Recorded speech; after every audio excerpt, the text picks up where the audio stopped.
जी हाँ friends, board परीक्षा 2021 के लिए अब सितंबर का महीना लगभग ख़त्म होने वाला है। मात्र 10 दिन बचे हुए हैं, तो उसके बाद अक्टूबर का महीना स्टार्ट हो जाएगा। तो अक्टूबर से आपको किस तरीके से अपनी स्ट्रेटेजी करनी है, किस तरीके से पढ़ना है कि आप पढ़ करके बोर्ड परीक्षा में 90% आसानी से लेकर के आ जाओ।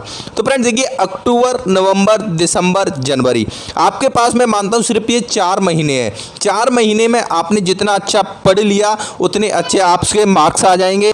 जनवरी के बाद जो फरवरी का महीना रहेगा वो रहेगा आपका रिवीजन के लिए, अनसोल्ड पेपर्स के लिए, इंपॉर्टेंट क्वेश्चंस के लिए। तो कुल मिलाकर के आपके पास बचते हैं 150 दिन। लेकिन लास्ट वाले फरवरी वाले महीने को हम निकाल देते हैं तो बचते हैं आपके पास सिर्फ 120 दिन। अभी से लेकर के आपके पास सिर्फ 120 दिन है। मान लीजिए जैसे अगर आपके सब्जेक्ट है फिजिक्स, उसमें 15 चैप्टर हैं, आपके पास 120 दिन का समय है, तो इसका आपको डिवाइडेशन कर देना है। एक चैप्टर को आपको 8 दिन का समय देना है, इससे ज़्यादा समय बिल्कुल नहीं देना है। और जो फरवरी का महीना आपका बचेगा वो रहेगा आपके सिर्फ और सिर्फ रिवीजन के लिए। तो फ्रेंड, आपको मैक्सिमम ट्राई करना है दिसंबर तक आपका कोर्स फिनिश हो जाए तो सबसे और अच्छी बात है, नहीं तो जनवरी में आपको कोर्स अपना फिनिश करना ही करना है। जो भी आप पढ़ रहे हो उसका साथ ही साथ आपको नोट्स अभी से बनाना स्टार्ट कर देना है। जो भी आप ऑनलाइन या ऑफलाइन कहीं भी स्टडी कर रहे हो या घर पर स्टडी कर रहे हो उसका अपना हैंड रिटन नोट्स आज से ही बनाना स्टार्ट कर दीजिए। अगर आपने अपना टाइम टेबल नहीं बनाया है तो मैंने टाइम टेबल बना करके अपलोड कर दिया, आप उस टाइम टेबल को फॉलो कर सकते हो, या फिर आप अपना खुद का एक टाइम टेबल बना सकते हो। जैसे जो भी आपको सूटेबल लगे उस तरीके का एक टाइम टेबल जरूर बना लीजिए और उस टाइम टेबल में प्रत्येक सब्जेक्ट को आपको समय देना है। फ्रेंड्स, अगर आप सोच रहे होंगे कि हिंदी और इंग्लिश दो बहुत ही ईजी सब्जेक्ट है, इनको मैं लास्ट के 1 महीने में कवर कर लूँगा, तो आप बहुत बड़ी गलती करने जा रहे हो। फ्रेंड, आपको आज से ही हिंदी और इंग्लिश के लिए कम से कम 1-1 घंटे का समय आपको आज से ही निकालना है, तभी आप पूरी सब्जेक्ट को कवर कर पाओगे। आप जैसे फिजिक्स को 3 घंटे का भी समय दे रहे हो तो फिजिक्स का पेपर भी 100 नंबर का ही होगा, वहीं हिंदी का पेपर भी 100 नंबर का होगा, इंग्लिश का पेपर भी 100 नंबर का होगा। तो जितना योगदान फिजिक्स के पेपर का है आपकी परसेंटेज बनाने में, उतना हिंदी और इंग्लिश का भी बराबर योगदान है। तो आज से ही आपको 1-1 घंटे का समय निकाल करके हिंदी और इंग्लिश को कंटिन्यूअस देना पड़ेगा। इसके बाद फ्रेंड, अगले टॉपिक की बात करें, पढ़ाई के साथ साथ रिवीजन अवश्य करें तथा समय समय पर अपने आप का टेस्ट जरूर लेते समय। यानी अक्टूबर का महीना चल रहा है, आप जो भी पढ़ाई कर रहे हो, जो भी नोट्स बना रहे हो, पढ़ रहे हो, आपने एक चैप्टर तैयार कर लिया तो अगले दिन आप दूसरे चैप्टर को तैयार करने जाओगे, तो उससे पहले आपको क्या करना है, अपने पहले चैप्टर का रिवीजन जरूर कर लेना है। और वीकली और मंथली हर एक चैप्टर का आपको एक टेस्ट पेपर तैयार करना है, अपने आप को टेस्ट लेना है।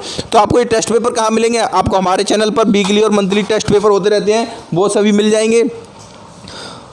अगर आपने जैसे देखिए, अगर बेसिक में समस्या आ रही है आपको तो उसे दूर करने का यह बिल्कुल सही समय है। अपने दोस्त या अध्यापक की मदद से अपने बेसिक्स के डाउट है वो अभी क्लियर कर सकते हो। अभी आपके पास समय है 120 दिन का। आपको समझने में जो बेसिक कंसेप्ट होते हैं उनको समझने में समस्या आ रही तो अभी आप दूर कर सकते हो। वहीं अगर आप दिसंबर तक का वेट करते रहोगे उसके बाद आपके पास समय नहीं रहेगा बेसिक को दूर करने के लिए, क्योंकि यह बेसिक आपकी नौकरी में काम आएगा। आप जब भी एग्जाम दोगे तब ये बेसिक काम आता है।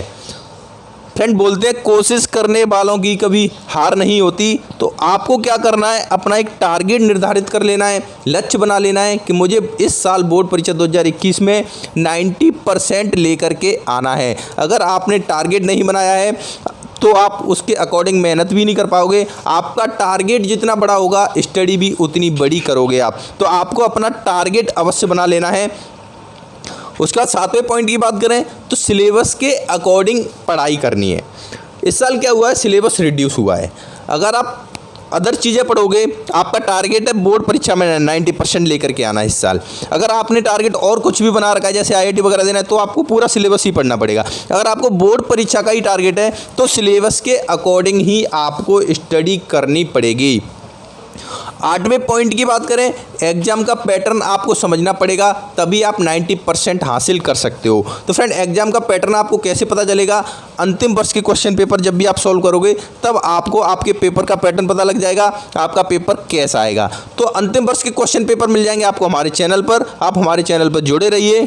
अभी 9वें पॉइंट की बात करें तो आपने रात में तो अपना टाइम टेबल बना लिया, लेकिन जो आपके दिन का समय बचा हुआ उसका भी आपको टाइम टेबल बनाने की ज़रूरत है। है। अब आपको अपने दिन को भी हर सब्जेक्ट में बांट लेना है। मौज मस्ती का टाइम टेबल अब चला गया है। दिन में भी सभी विषयों के लिए आपको आज से समय निकालना पड़ेगा, क्योंकि बोर्ड परीक्षा के लिए समय अब ज़्यादा है नहीं। हार्ड वर्क और स्मार्ट वर्क ही है जो आपको 90% दिला सकता है। लास्ट ईयर के question paper and important questions, ये आपको कब हल करने हैं? तो फ्रेंड, लास्ट ईयर के क्वेश्चन पेपर और इम्पोर्टेंट क्वेश्चन पेपर हैं, इम्पोर्टेंट क्वेश्चंस हैं, ये आपको तब हल करने हैं जब आपका सिलेबस पूरा कंप्लीट हो जाएगा दिसंबर में। जनवरी फरवरी के टाइम में आप इनको सॉल्व करके बहुत अच्छी अपनी प्रिपरेशन कर सकते हो। रिवीजन आपका बहुत फर्स्ट क्लास तरीके से हो जाएगा। 5 घंटे की नींद जरूर लें, जिससे आपका दिमाग संतुलन में रहेगा। शाम को 11 बजे के बाद नहीं जगना है, 11 बजे तक सो जाना है और सुबह 4 बजे आपको अवश्य उठना है। लास्ट पॉइंट की बात करें तो लिख लिख करके आपको अभ्यास करना है। जो भी आप याद कर रहे हैं उसको लिख लिख करके कोशिश करो कि याद रहे, याद करें। लिख लिख करके याद करें, वो लॉन्ग टर्म तक ज़्यादा देर तक याद रहता है और आपकी हैंड राइटिंग भी सुधरती है, जो कि बोर्ड परीक्षा में एग्जामिनर के काम आती है। तो फ्रेंड, इन टिप्स का आपको विशेष ध्यान रखना है। अक्टूबर से पढ़ करके आप बोर्ड परीक्षा में 90% अवश्य स्कोर कर सकते हो। बस आपका टारगेट निर्धारित होना चाहिए, आपके हौसले बुलंद होना चाहिए। धन्यवाद दोस्तों।